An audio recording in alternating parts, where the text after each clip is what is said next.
ஐயனார் துணை சீரியல்ல அடுத்த வாரத்துக்கான எபிசோடில் நிலாவும் சோழனும் வெளியில் போகிறாங்க. அங்கே போன இடத்துல நிலாவோட அப்பா மனோகர் வந்து ஃபோன் பண்ணுறாரு.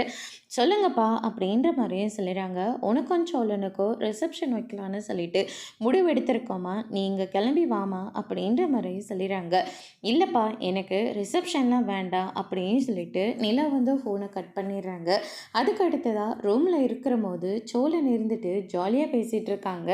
அப்போ வந்து நிலா கிட்ட, உங்கள் அப்பா தான் ரிசப்ஷன் வைக்கிறேன்னு சொல்கிறாருல்ல, நீ ஏன் நிலா வேண்டான்னு சொன்ன அப்படின்னு சொல்லிட்டு கேட்கவும், ஆரம்பத்தில் எனக்கு எல்லாமே என்னுடைய குடும்பமாக தான் இருந்துச்சு. ஆனால் இப்போ வர வர என்னோட குடும்பம் எனக்கு சுத்தமாக பிடிக்காமல் போயிடுச்சு. என் குடும்பத்தை பார்த்தாவே எனக்கு ரொம்ப பயமாக இருக்குது. அவங்கள நான் ரொம்பவே மிஸ் பண்ணுறேன் அப்படின்ற மாதிரியெல்லாம் நிலா வந்து சொல்லிக்கிட்டு இருக்காங்க. அதுக்கடுத்ததாக எனக்கு யாருமே இல்லாத மாதிரி இருந்து பழகிடுச்சு. அதே மாதிரி இருந்துக்கிறேனே, யாருமே இல்லாத மாதிரி அப்படின்ற மாதிரி சொல்லிடுறாங்க.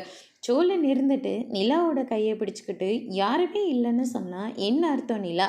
நான் உனக்காக இருக்க நிலா. இப்போ தான் நீ என் மனசை புரிஞ்சுக்கிட்டு எனக்காக நீ வாழ ஆரம்பிச்சிருக்க. நீதான் நிலா என்னுடைய உலகம் எல்லாமே அப்படின்னு சொல்லிட்டு சோழன் ஒரு பக்கம் சொல்லிக்கிட்டு இருக்காங்க. இப்போ 2 பேருமே மனசு ரொம்ப சந்தோஷமாக இருக்காங்க. அதோடு இன்னைக்கான பிரம முடிச்சிருக்காங்க. இனி ஐயனார் துணை சரியில்லை, அடுத்தடுத்து என்னெல்லாம் நடக்க போகுதுன்றதை வெயிட் பண்ணி பார்க்கலாம். தேங்க்யூ.